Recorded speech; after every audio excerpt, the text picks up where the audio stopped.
out. And this is checking the cell response during his surgery, trying to see if we're in that motor area, that purple area. Again, I didn't pick the parts of this, but I think, and this shows some of the recording. We have a laptop and actually do it down below, but this demonstrates the actual recording during the surgery.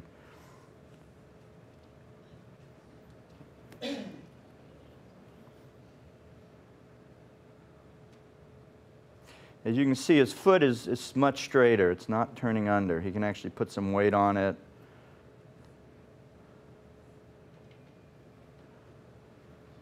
That right foot. And you'll see when he sits down, his left leg really is calm now. It doesn't, oh, sorry, it doesn't sit down.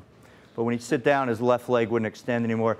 His father said that he was in the backyard mowing the lawn, and he said he cried because he came out in the backyard and asked them to get him something. He said he would never, ever have gotten off the couch and actually came in the backyard.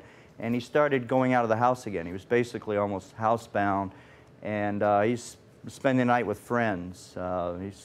He's basically gotten his life back. So what's our experience with kernicterus, which is really what folks want to know. I sent out an email, which is actually what I was doing now, checking my last email once again to see if anyone else had responded to me. Earlier in the week, I sent an email out to every center I could think of who might have had a good chance of doing these and trying to get responses. And this is based on all the responses I've gotten back. So there's one of these I already knew about, which was the first one, which was actually published. And it wasn't published as an individual case. It was mixed in with a large series. And what was reported was the BFM, which is the Burke-von-Marsden scale, really is the scale for dystonia. And it's what the literature is reporting. And people that have the primary dystonia, like the first case, are getting anywhere from 60 to 80% improvement. The people with the dystonia, when you test the gene and it's negative, that have an unknown cause, are getting in the 40 to 60, maybe actually closer to 60% range. The one I showed you, he had about a 49% improvement, maybe even a little less. So what's with kernicterus? The one case that's reported in the literature reported that 49% improvement.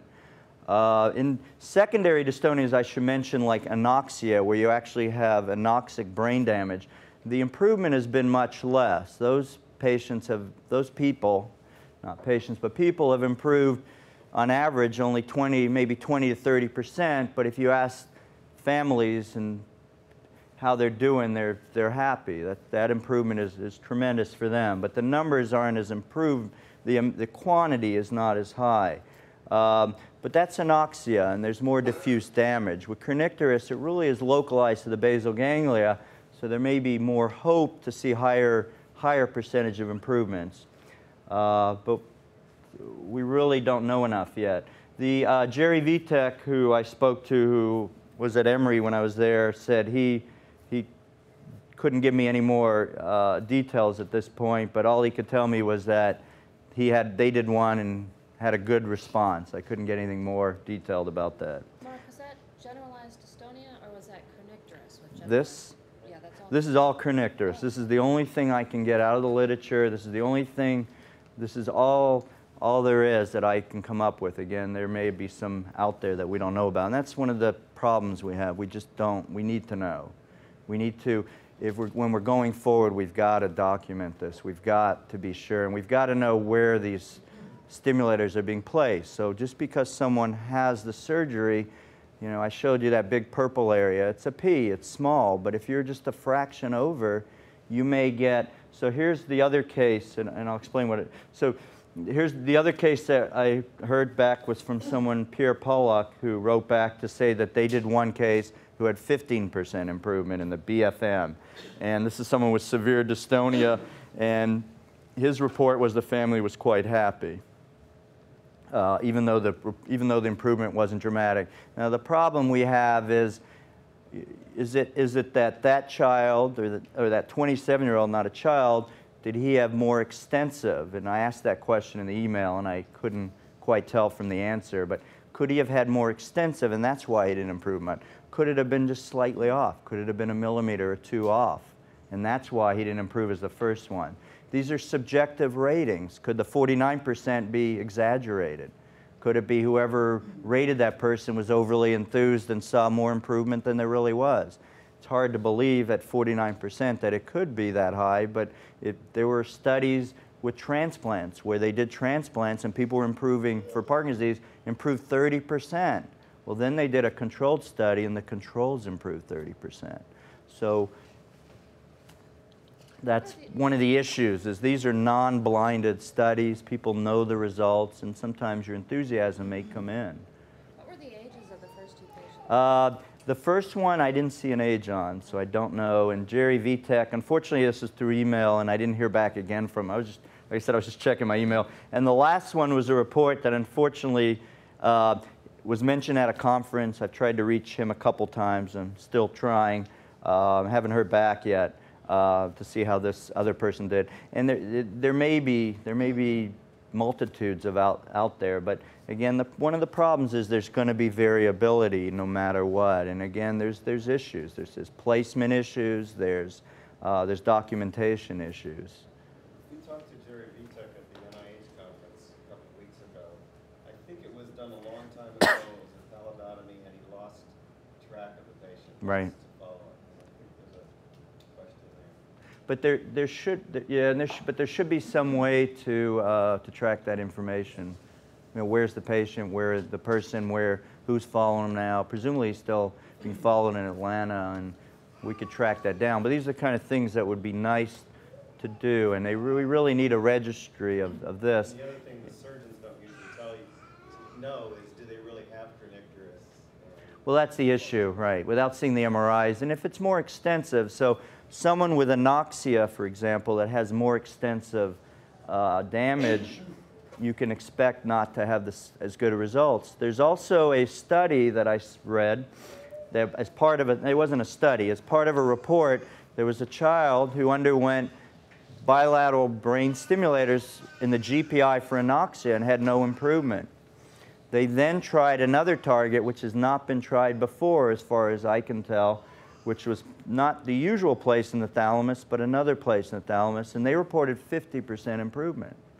So there's still some unknowns about targeting, and it may be, well, that leads me to the animal, which is we have this animal that, I'm sorry, go ahead. Sorry. Is this a one-time shot, or can you go back in and redo it? Well, that's the nice thing about the wires. So there are risks. So you do it twice, you have double the risks. I was talking with Steve Shapiro this morning, and we were talking about baclofen pumps. The risk of surgery is probably not any higher than baclofen pumps. Baclofen pumps have major risks, as you know. So you can, yes, but every time if you do a baclofen pump and try that, then you try this next, or you try this, then the baclofen, you're doubling your risk. If you do this, and then you say, well, let's try the thalamic target, again, you've entertained another risk. So each time you do these things, so you got to think about that as you're undergoing these procedures. So yes, it's reversible. You can turn it off completely. So, but you can say that you did the procedure and you missed the mark, and is it worth going back in and trying to realign and going over a millimeter? And the answer is definitely. So definitely, yeah. One of the issues is that, do we know the mark? Right? So with Parkinson's disease now, we've done hundreds of these, so we've had time to work that out. With dystonia, we haven't done as many, so we don't really know for sure. And is the same target for kernicterus? Is it the same nucleus as you would go with primary dystonia? Is it the exact same spot in that nucleus? Presumably, it may not be. Could it be that we do combinations? So maybe we put in a GPI stimulator, we come back later and we add a second stimulator. We wouldn't take the first one out. It may be a combination. If it was doing 0, you might, but if it was doing something and you find out later that another target looked better, you could go back and do that second target. But again, you know, the issues are, you know, when are you ready to go forward and should you keep waiting? And that's a very difficult and personal decision. And also at the same time, when you're going in, you could hit something that could cause damage at the same time. No doubt about that, yeah. If you do 100 of these, there's going to be one or two bad outcomes. Same with baclofen pumps. If those shut off suddenly, it's very dangerous, very dangerous. People have died when they've shut off suddenly. People have gotten bad infections, have gotten meningitis. So the baclofen pumps are not necessarily safe, but we know we need to do them, and they've made tremendous improvements. The bigger issue, I think, with the brain, again, is should you keep waiting? And again, as you say, you know, if you look at it and you say this is in our mind worth the risk now, yeah, you can do something else later if it wasn't the best thing. So 3 years, 4 years down the line, and that's where we're talking. And I'll answer your question, but when you get to, we're doing some animal research now that may define a better target. And we may, could you have both? Could you then switch? Yeah, you can have both. But every time you do something, there's a risk involved. And how young is the youngest patient you've seen one done in? that I've seen, I haven't seen any really young ones. They have been done, though. When you mentioned that you think if it would have been done sooner, there could have been a better outcome. Well, that is the issue, yeah. Unfortunately, I've just gotten involved with the kernicterus recently, so I haven't really had the opportunity, and I'm only starting to hear the issues. But if you have a child who's getting fixed contractures with time, as I'm used to seeing more progressive dystonias where over time, if you wait, I think you really are doing, you may be missing a time window when you wished you had done it earlier. And kernicterus, I don't know if that's the case, whether you all could tell me that, whether the contractures actually, if any of those advanced, if they are and they're getting more fixed, then yeah, you may be, as it seems like you could miss the time window. So you are saying to do it sooner rather than later? Perhaps. I'd have to talk more to you all to hear, to be able to answer that better. Possibly. I mean, the other issue is, you know, is your child missing out on things now that is it going to change the child's life enough that they've missed out and you should move quicker? Or is it better to wait till we're even better at this? It's kind of like, well, how long do you wait? And that's a hard thing. You know, again, I don't have all the pieces of the puzzle yet in my mind on kernicterus to answer that. Also stem from where their growth pattern would be too. I mean, would it be better to let them develop more, or would it? Is it something that you want to do? Yeah, I mean, if that was the case, if you're talking about development, I would argue no. I mean, I would argue you could develop better if this, again, if it works well enough. We haven't even answered that. You know, the problem is we know there's improvements. Is it going to be as dramatic as the second one I showed you? I think it's probably unrealistic to hope for the first, but we haven't done enough. If you do 20, if you do 50, let's say you do 100 cases, is everyone going to have a similar, or are we going to have a wide range? And where on that scale, I would bet we're going to have a wide range because not everyone's the same. Does it work better in someone who's milder or maybe more severe? You're going to see the more dramatic. And where on that spectrum, and then where were those all placed well? Were they placed at the better end? Were they placed in the middle end? And I would argue we have as much experience as anybody as we've had because of Parkinson's disease. We've done a lot of these. Most people don't target the GPI for Parkinson's disease. We're part of a study that we do, so we do a lot of GPI. Most of the world does the subthalamic nucleus for Parkinson's disease, so they don't have the experience. So your kid goes to that center, you may be the first case that they've done in the GPI, and maybe they're going to be off target. And then it gets reported, and you say, there was only 5% improvement. Well, you know, so you really need big numbers, and you need them at centers that are done well, and you need documentation of where these things are. So if you do the microelectrode recording, half the world doesn't even do microelectrode recording. So if you don't do that recording, you don't really know for sure ever where you were, so you can't then extrapolate. We can, after surgery, go back.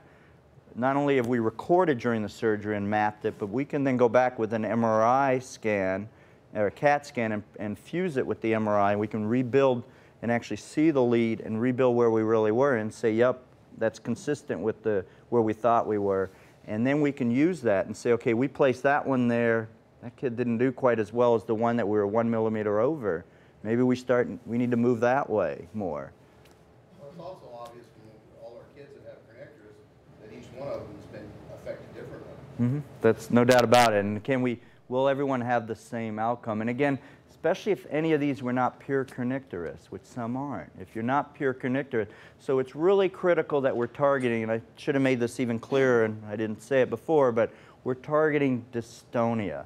If it's truly what's called spasticity, a lot of people fuse those terms. So just because someone's using the word spasticity, it doesn't mean it's not dystonia.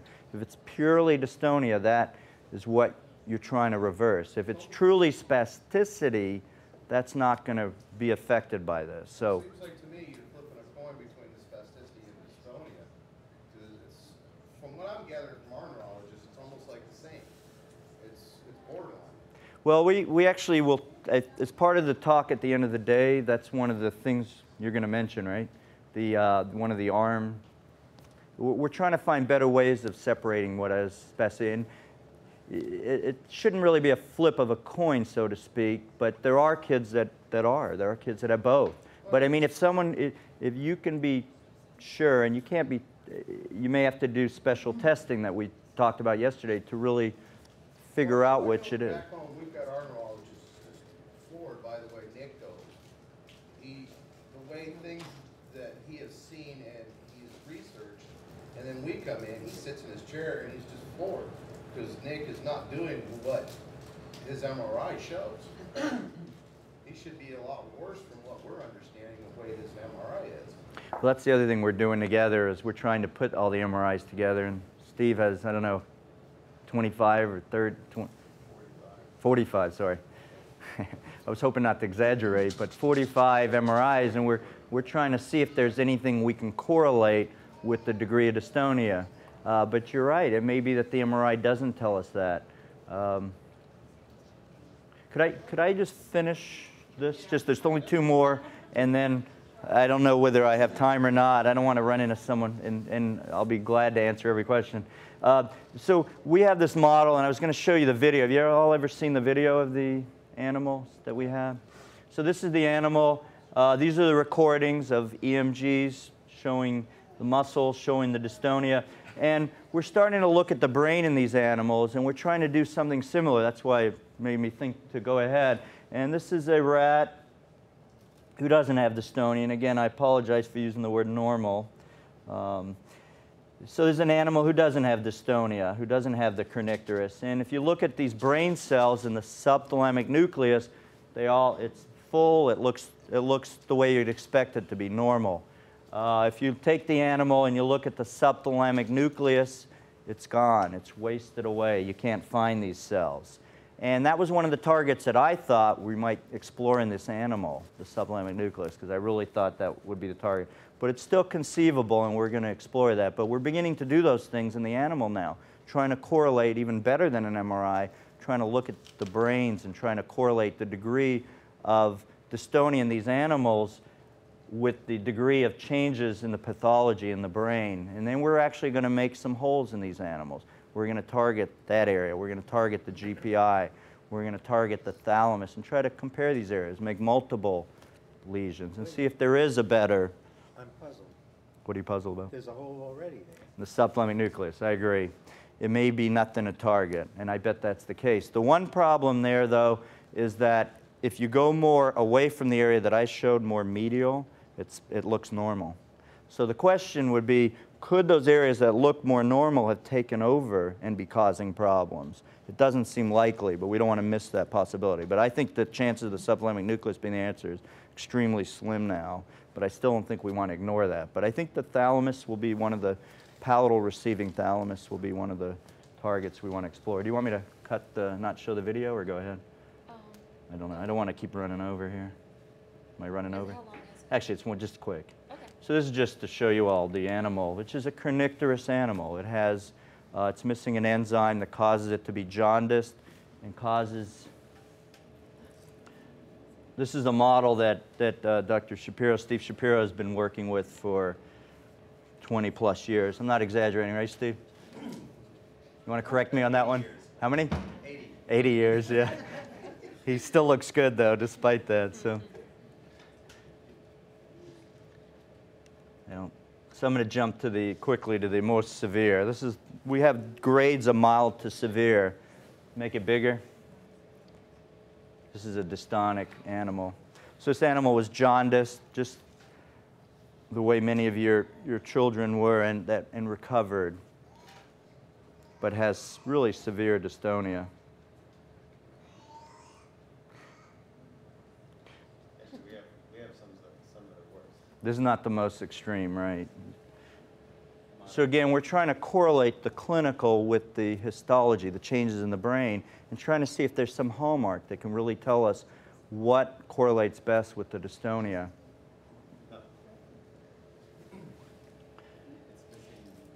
I'm going to cut it short, sorry.